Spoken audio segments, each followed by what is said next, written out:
What's up, everyone? Welcome back to Wingers and Defenders. Today, we'll be talking about the squad that was just announced yesterday for the U.S. men's national team. Average age of 21 and 300 days. So very, very young, but also very, very promising.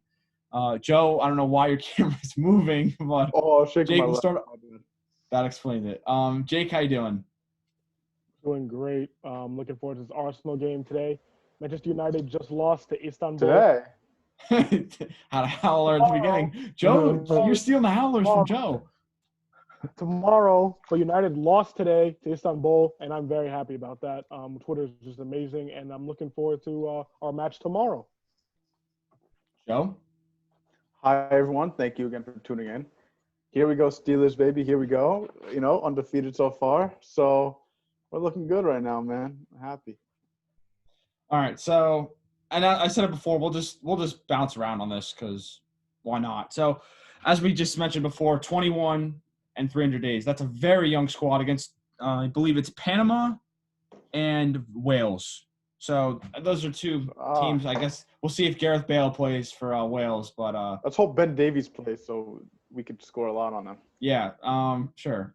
So as we all know, we'll quickly go through the reasoning of all these players becoming from Europe. So as anybody who doesn't watch the show or has watched the show, the MLS playoffs are coming. So the reason why none of the MLS players are in is because if there was anybody that they chose, they would have to quarantine for 3 weeks. Therefore, they would miss the rest of the season. So Berhalter decided not to do that.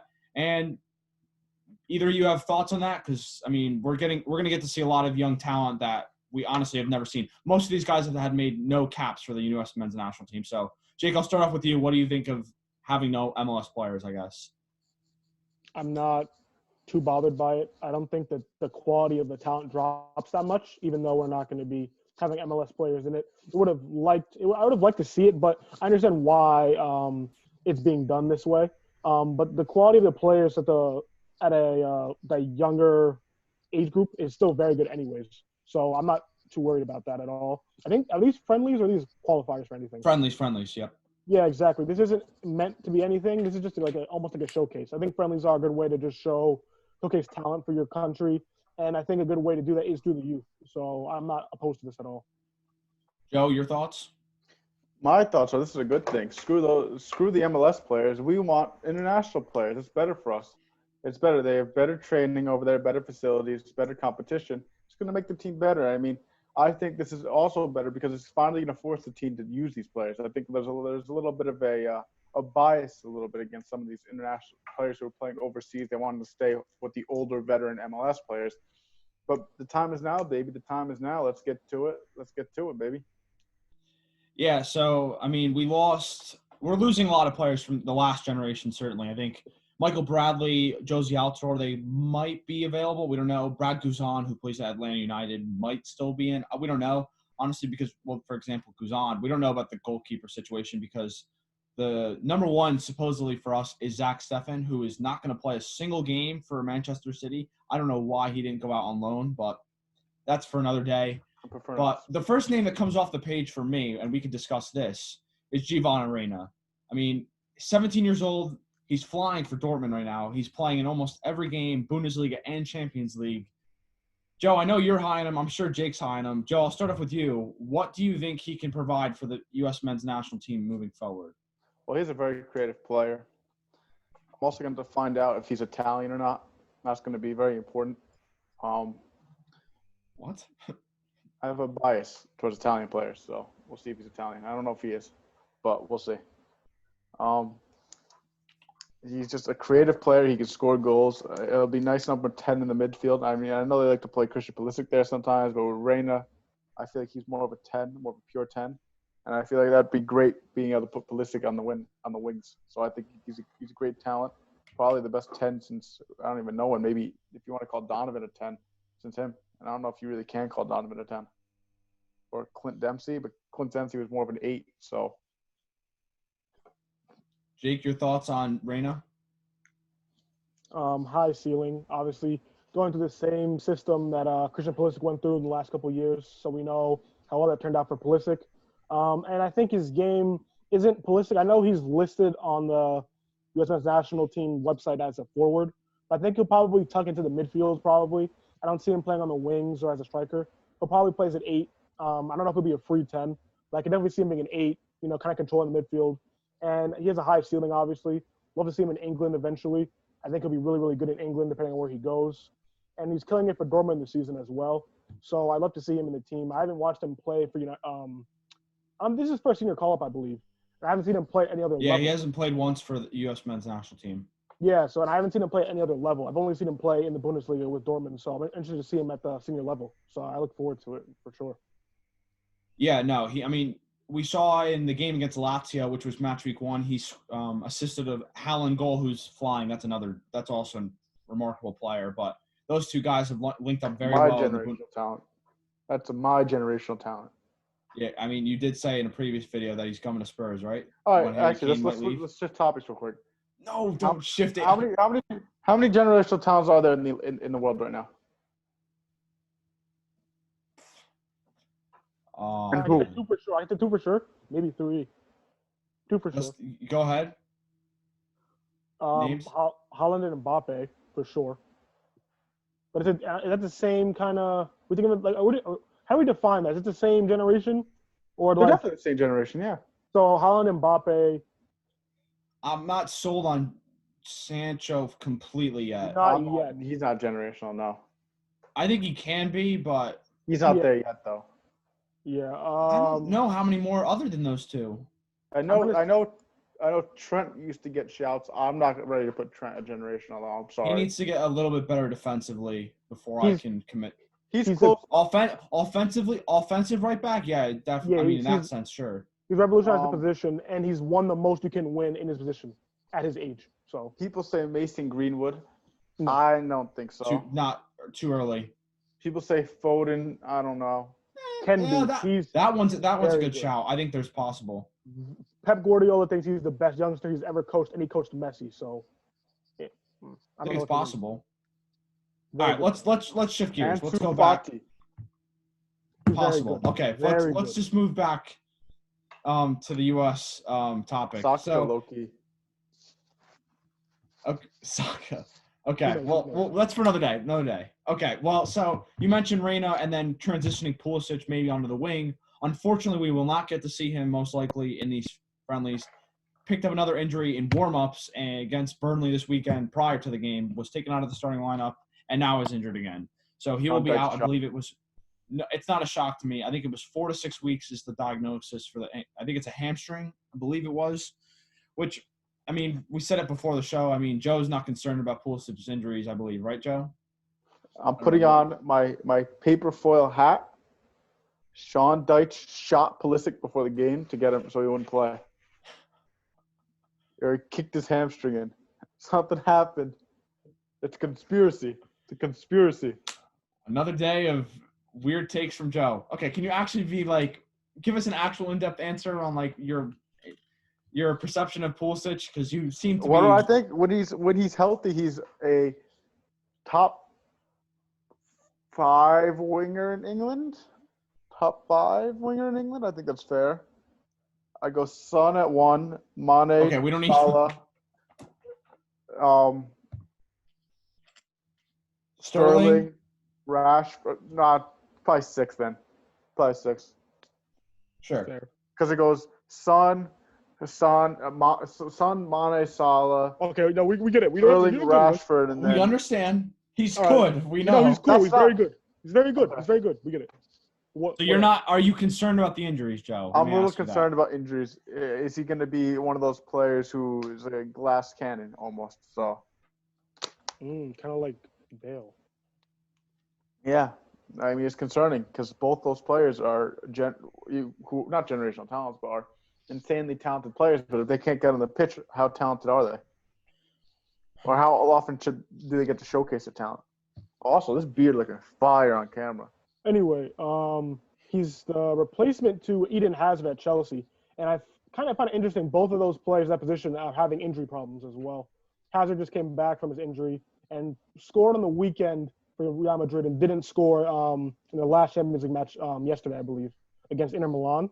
Came off for Vinicius. But yeah, that Pulisic is just a player I love to watch, obviously, and I'm not sure. Was he named in the team before the injury? Like, why was he named in the team? Yeah. Because I'm not going to play. Against Burnley? Well, no, because he got named in the national team.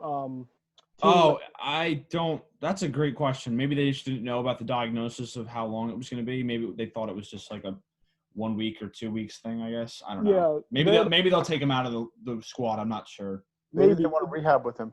Yeah, because they're calling it a camp, like a 24-man camp. So that could just be like he could rehabbing with the team. So that could just be he may not play at all, but he's with the team rehabbing with them. So probably travel with them possibly. So, yeah. Yeah, I mean, like, my concern is injuries. I think we saw in restart and even prior to him getting injured in the FA Cup, he can, against some of the best teams in England, he can impact the game in a way that not many can, and especially because he's replacing Eden Hazard, who was sensational for Chelsea for I was like 7 or 8 years. Feels like at least it was such a long time. So, and Hazard in that last year was probably, at least in my opinion, a top 10 player in the world. So when you're replacing a guy like that, he did it in a pretty good way last year, which they finished 4th, and he played a big part in that restart. But if he can stay healthy, he will help us, especially in 2022 and 2026, which Joe has some high hopes in 2026, I know. So he will definitely be – I wouldn't be surprised if he's the captain that year, and he maybe in 2022 even too. So, but we'll transition. Those are definitely some interesting pieces going forward. But we'll move to the midfield, which I know Joe likes one Juventus midfielder. Joe, could you let us know how you feel about Weston McKennie? Weston McKennie, quality player. He's a quality player. He's in a defensive league with Serie A, very defensive league. I think he'll be coached up well. I mean, you got Pirlo as coach, which obviously is right now, but there's theories that Pep Guardiola might be coming in next year. So we'll see with that. So quality coaching, quality potential. I don't really see him too much as a CDM, more of just a box-to-box, though. So we'll see. Jake? I don't know what kind of midfield that US wants to play, but I think Weston has to start, and I wonder who his partner is going to be, or maybe 2 partners. Maybe you play a 3, have him as that box-to-box, have a defensive midfielder, and have Reina in front of him. I think that would probably be best for him. He's super quality, earned that move from Schalke to Juventus this summer.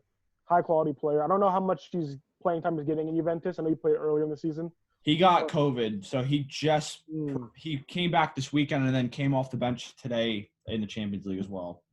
Okay, so I mean, yeah, when you're playing at that high of a level in that midfield, you have a really good quality player right there. So I really look forward to watching him play. I've seen him play for the national team before, and he's impressed me. And I think that's one area where the team needs to improve on. Probably almost as important as defense, but we'll get into that later. I think midfield is an area where they need to really improve at because I think their attack is very good, the United States attack. But midfield is very big, and he's going to be the key guy in that midfield. Yeah, I agree. Weston McKennie, I mean, he played in a terrible Schalke team, and I think they're pretty much doing the same thing they were doing last year in the Bundesliga, now with Juventus, under Pirlo, who is one of the best midfielders of all time. So hopefully his knowledge is something that can help him, even though they don't necessarily play the same way, because he's more defensive and really work rate wise, and Pirlo obviously was one of the best passers and did all of that stuff that made him that good. So, but the next guy, which, I mean, we're talking about partners and whether or not they should play 2 or 3 in the midfield, would be Tyler Adams. So he's at Leipzig, for everybody that knows. But the issue is he's not playing a lot, and even if he is playing, sometimes they like to play him as a right back / right wing back in Nagelsmann's system, which is one of the best, even though it's not performing particularly well at the moment. But what do you think of Tyler Adams, Joe? We'll start with you, because clearly, I mean, the talent's also there, but similarly to Pulisic, there's also some concerns with injury. First off, Nagelsmann's a false image. We'll get to that another day, though. He's a false image. He let Ole Gunnar Solskjaer outmanage him insanely. False image, just like a lot of Bundesliga teams, because they don't know how to play defense. Anyway, I don't really know. I kind of like him more as a right back. I kind of like him more as a right back than a midfielder, so I don't really know how you want to do it. And he doesn't fit with Weston McKennie that well, in my opinion. I prefer him as a right back. Can't play right back. Dest. Well, he can play right back. yeah. The issue is we got a couple guys that are Yeah, Des. I forgot about gonna Des. play. I need So to then- play there. I guess you gotta then you gotta maybe see if he could go to another team where he can actually play a midfield position. Because unless you want to do 5 in the back with unless you want to play wing backs. I'm pretty sure Berhalter doesn't like to play that type of formation. I'll look I right don't now really while care you're what the speaking. manager wants to play. This is what you do. You don't care what the manager wants to play with your international team. You get what you have. You have what you have, and you make do with what you have. All right. You don't get to just scout different players and transfer in players when you're an international manager. No, you get what you have. But if you have a wing back who's really good at wing back, you change your formation to have a wing back. It's baloney. I can agree with you, but I mean, he's not listening to you. Because it's his team ultimately at the end of the day. He's wrong. He'll play whatever he wants to. I mean, this is proof that the national team has had problems in the past with managers that don't really know what they're doing as far as formation goes, finding tactics, older generation players. I don't think we'll see anything outlandishly new about this national team other than its youth, which is very good. But as far as formation goes, how they're going to play their attacking brand of football, it's going to be very similar to how they played in the past, but just with younger cast. They should get Jose Mourinho in 2024 when he's out of Spurs. So he played. I just looked at their most recent competitive game, which would be the Gold Cup, which I believe was about a year and maybe 16 months ago. It was in the summer, and they played a 4-3-3 against Mexico, which is the team we're going to be clearly chasing in our region, of course. That's Joe's formation. 4-3-3. That is my formation. That's my favorite formation. That's my formation in FIFA. So would you suggest if you're going to start Tyler Adams, switching that up just for him? He's one player there. You could have everyone that fits in those other positions, but just for him, you switch. Well, he's not a generational player, so no. Well, they have no generational players in that team, so this argument is invalid. I don't know. I feel like my thing is I don't trust McKinney as a holding midfielder, right? And I think McKinney has a higher upside than Adams. So my take Especially is because he can stay on the field more than Adams can. Yeah, so and he's playing more. If you're playing a 4-3-3, you got to have Reina as the other midfielder. So you have that. That's fine with me. I don't think you can't put McKinney at DM. We saw he doesn't play well at DM. He's just not a very good DM. He grades a lot better when he's playing box to box.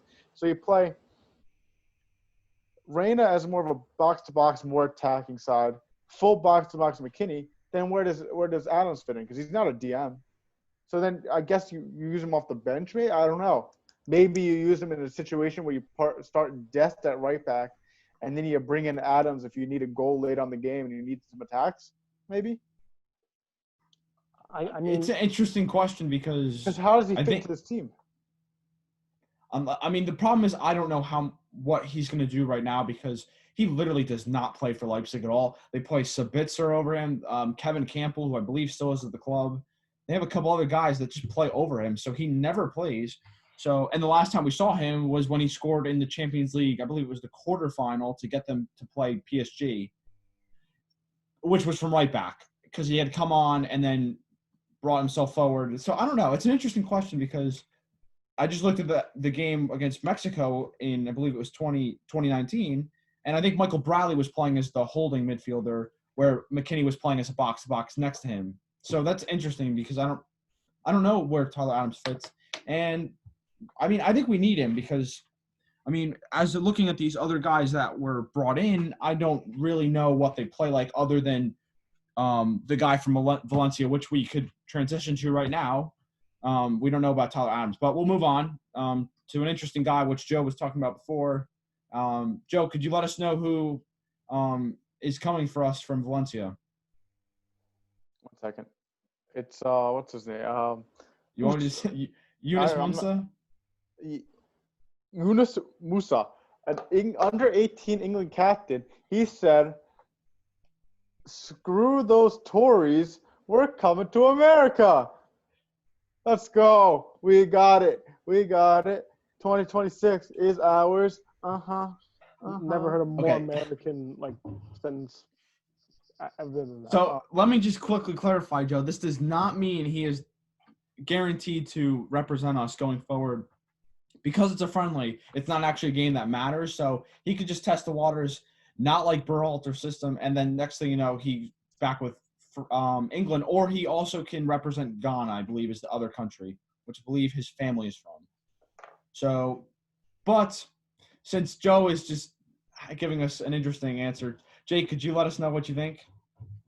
To be fair, I don't know that much about him. I've heard of him before. I know he's doing well at Valencia, I believe. I don't know. What kind of midfield role does he play? Is he box to I box? think he plays on the wing, as in like a right Okay. midfielder, I believe. I Okay. could be wrong, though. I'll look I right mean, now. I don't know how he fits into the team again. If you want to do a 4-3-3, he could fit into that right side if you're going to do like a flat three, possibly. He could be on the right side if you want to do that. I mean, he's playing La Liga. It's a very good talent there. Obviously, he's playing at a high level. I don't see why you don't want to play him as much as you can, unless there's someone ahead of him that you think is better. But I don't have a problem with it. I think he's going to be very good. Obviously, I think Joe said under 17, under 18 captain, Joe, for England. 18, right? Yeah, I mean that's something good to have on your like resume, obviously. And I think he'll fit into the England. Team. Yeah, it was good. I think. And he said, "Screw them. Let's go to America." Man. Okay, there's no guarantee that he comes and represents us. Yeah. Yeah, and also he wasn't into the England team anyway, so this is probably better for him. True. Same with Yeah, I mean, last weekend and I saw he scored because somebody mentioned his name to me, and he scored. I believe he ran the entire field and scored a goal for Valencia last weekend. So it's interesting because Ghana, I mean, they're probably around the same level as USA at the moment. I know they beat us in 2010, I think, in a round of 16 game. But, I mean, they don't have – there's not a difference between us and them. There's certainly a difference between us and England. But I don't know if there's no way he gets into that team maybe ever, honestly, because Jadon Sancho, Phil Foden, Mason Greenwood, the list goes on. They have plenty of wingers, so – I think it's the right move. It just depends on if we can convince him to stay because he can certainly go represent Ghana, and I think he would get very similar playing time, especially going into 2022. Yeah, I mean, it's an interesting one. Like you said, where does he get in, though? Because Reina plays probably over him. Maybe he's probably fighting with maybe Tim Way from Lille and maybe even Conrad de la Fuente from Barcelona. I mean, it's not like he's going to be the number one option. Barcelona Academy, if I'm correct, right? Yeah. No, he's coming off he's not playing, but he's been representing He's from the Barcelona Academy. De La Fuente? Yeah. Yes, correct. First American in the Barcelona Academy ever.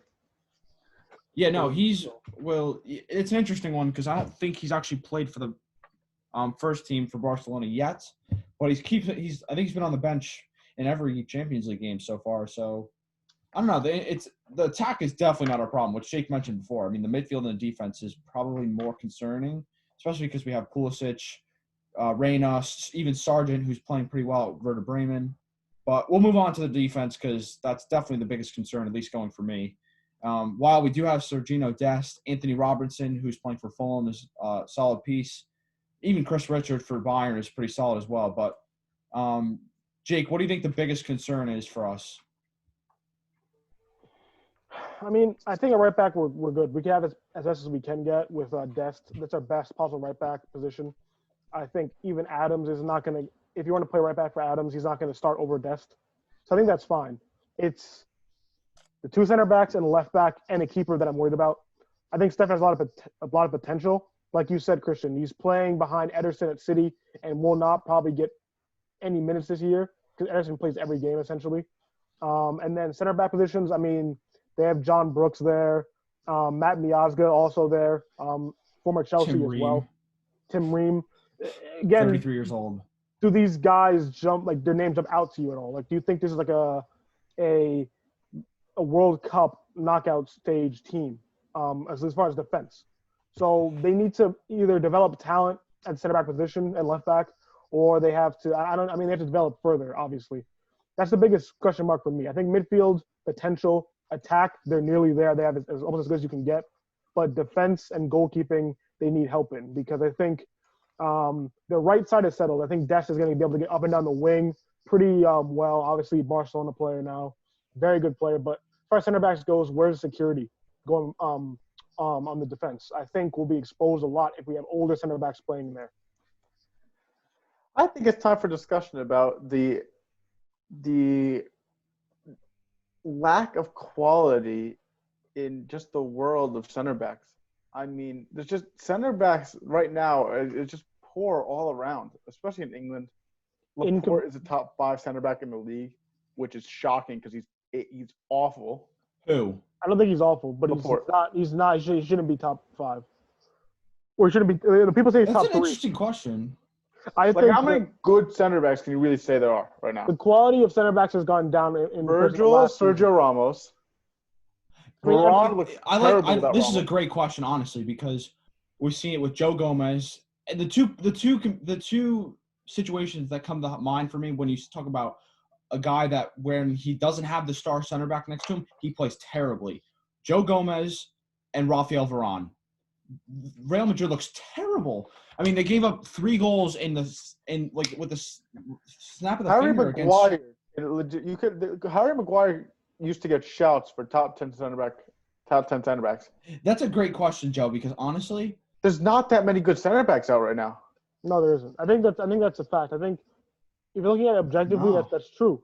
There's a lot of center backs that are like on the edge of being elite or can be very good, but the quality drops after Virgil, essentially.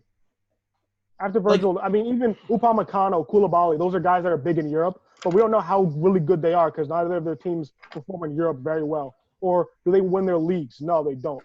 It goes Ramos, Virgil. then I don't know. Like Varane looks Koulibaly, good. Upamecano, I can't say his name. Upamecano, yeah, you got it. Yeah, that is top 4 right there. After that, who? It gets It's messy. hard. You have to. It's hard to even do for Premier League too because Premier League there's solid center backs, but you don't really know how good they are. So you don't choose a good one. Eric Dyer is a starting center back in the Premier League. Well, yeah, I don't have to really explain that. That's your club. I mean, I don't rate him at all. Yeah, this is like the level we're at, and he's getting like starting week in, week out. Yeah, I don't think the quality of center backs is very high in comparison to past few years. Past years, we've had world-class center backs. We have had one, the only defender to win. He won Ballon d'Or. I don't know what year it was. Cannavaro? Yeah. I think it was 2004, I believe. Yeah, that's probably never going to happen for a very long time. We don't have anyone at that quality. Like Virgil was the last guy or the only guy. And he didn't even get it in his best season of his career. Yeah, exactly. So I mean, yeah, quality of center backs is definitely much lower. So even look at it in the U.S. men's national team lens, we don't have that much talent coming up. Well, I mean, not coming up, but currently on our roster as center backs go. And, besides Chris Richards from Bayern. Yeah, well, I think as high upside as well. But I mean, it's the biggest problem I think our team faces. Joe, you agree? Yeah, I mean, like I said, I just don't think. Yeah, center back's a problem for us, but I mean, I think it's you say it's a problem, yes. Then you have to say it's a problem for basically every other country in the world. So that kind of makes it's like, yes, it's a problem, but if we have a good enough attack, we should be okay. And if we have a coach who knows how to coach defense, we're fine then. That's why I'm not too concerned about defense. Like, yes, it's a problem, but it's a problem for everyone. So we're not alone in that one. Yeah, I think the first thing that we have to kind of, at least the national team has to overcome is just qualifying for the World Cup, first of all. Being able to win games convincingly because they weren't able to win games, when they missed out on the World Cup last time. They weren't able to win games when it mattered most against subpar teams with no-name players. They weren't able to do it. So I think, like Joe said, the attack should be sorted out. With a healthy Christian Pulisic, Tim Way, obviously, De La Fuente possibly coming up as well, a very good midfield, and Dest at right back, we should be fine. But after that, it gets a little weird. There's a lot of uncertainty. So something to watch out for. I think the defense, like I said, Richards is very good playing for Bayern. And I think Stefan is decent, but we haven't seen him play really. And other than that, John Brooks, I think, plays for Wolfsburg. Wolfsburg, that's what I was thinking of. Wolfsburg. Playing in a decent league. But, I mean, we don't really know how tested he is on the international stage. So we'll have to see. Yeah, I mean, a lot of the points you made. I mean, Joe, I think that's an awesome way to transition the topic because, honestly, in the World Cup, specifically in 2018, I can only really think of maybe Sweden, who was really defensively compact because obviously no Ibrahimovic, so the team was very different from the way it had been. And I think England obviously was – because I think they went to penalties twice in that World Cup in the knockout stages. So it's rare to see a team on the world stage because I think the teams play a lot differently than they would have domestically because it's obviously totally different teams, totally different coaching. Because like Didier Deschamps with France, I think they gave up 2 goals in the final, which obviously it's the final, so everything's going to be where you attack with the Griezmann and Mbappe and everybody. So it's interesting because could we just be okay with not having a great defense and really Yes. just giving numbers Yes. forward? As long as the defense is Serviceable? competent. Yeah. The defense has to be competent. As long as we're not giving up more than 3 a game, we're fine.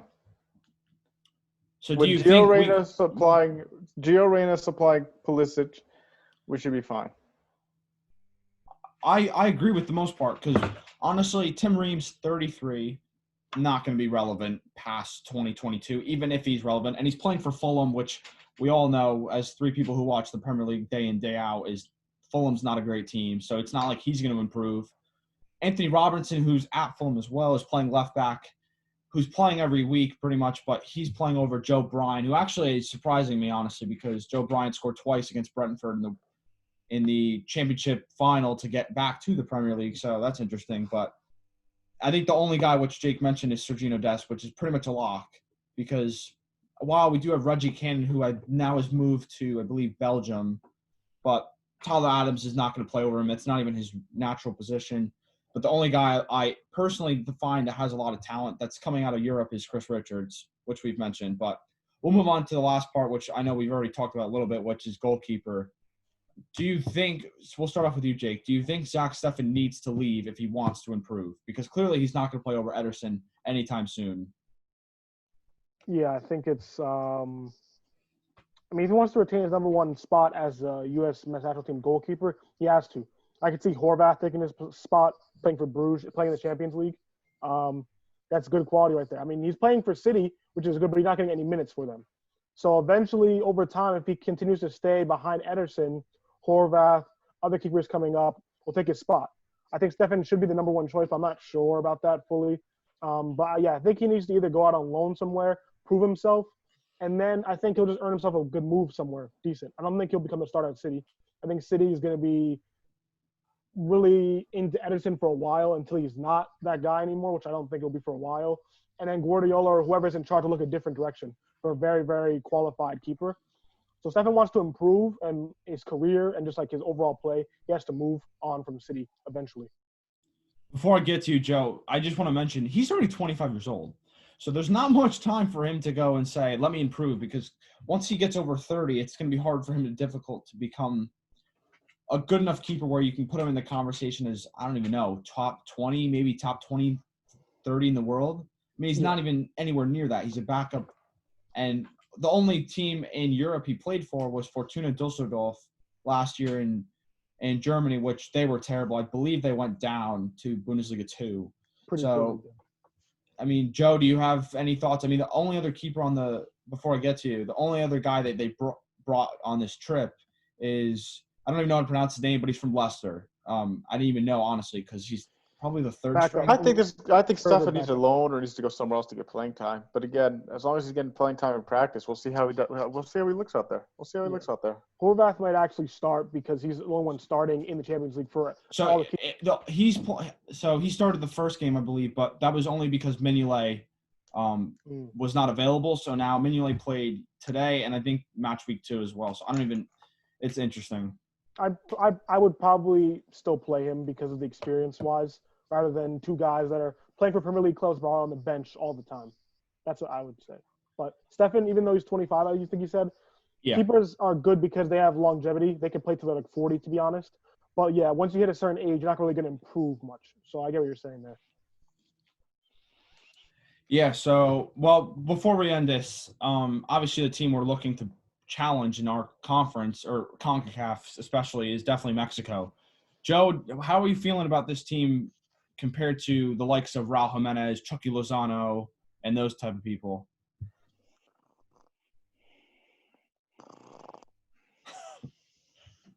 Get him out of here, man. We're washing him. America in 3. America in 3? What do you mean? What is this, an NBA series? This guy's embarrassing us. Bro, I don't Jake, care. what do you think? I don't care. We're watching. I'm sorry, we're watching them. I mean, Mexico's on the way down, man. Mexico's on the way down. They had their peak. They had their time. It's our time to shine now. this is, I think, will be a fun matchup because I think both of our teams' attacks are very good. Jimenez, Lozano going forward is a nightmare for our center backs. We'll give Des run for his money. But I think Pulisic, Reyna, and whoever we have up top will give them problems as well. I don't know really any Mexican defenders that are very, very good or high quality at least. I can't think of one. But I think if we were to play them, it's really going to come down to who scores more and who controls the midfield, really. I think both our defenses are going to be shambles. So, yeah, it'll be – there are, I guess, competition, I guess you could say, in our region. But they always produce magic. They went to the World Cup, obviously, in the past. And we have to kind of get back to that level. Because right now, we're not a World Cup team, I don't think yet, because we haven't proven that we are. We haven't played in a very long time. The last time we had to show up for it, we didn't show up. So we have to do that this time. Yep, but that's all for us. Definitely an interesting topic, especially because we'll definitely be watching these games to see how we play and what Berhalter does. But stay tuned for more videos. We'll definitely have more content coming in the future. Joe is showing us the Steelers. They will beat my Cowboys this week. And Jake's Steelers as well. So, but yeah, that's all for us. Stay tuned for more videos. Please like and subscribe, and let us know what kind of videos you want in the future.